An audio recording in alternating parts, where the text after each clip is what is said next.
Late last night, as protesters were thronging downtown Cairo to answer the call by General Abdel Fattah al-Sisi to come down to the streets and support him, the military called up about a dozen foreign journalists who were in Cairo and gave them the opportunity, told them to rush over and get onto a military helicopter so they could be flown over downtown Cairo to take a look at all of the protests that had been coming out in support of the Egyptian military and against the deposed president, Mr. Mohamed Morsi, who was removed from power about 3 weeks ago.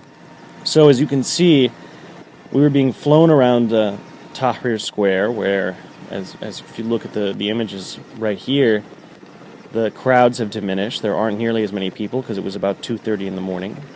But you can see that there's still a lot of celebrating going on. This really captures a lot of the feeling of celebration that was in the square. So you can tell that there's really a party atmosphere, and at the Hadea Palace rally, there was actually a soundstage that was set up, so it was almost like a concert-type atmosphere.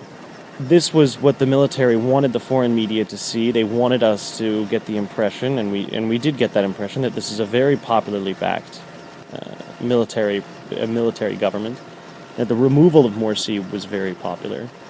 They want to make sure that the media, the American media in particular, is conveying what they see as the right message to policymakers so that they are sure that the American government does not classify what happened in Egypt earlier this month as a military coup, which would very much jeopardize their aid and their access to advanced U.S. weapons.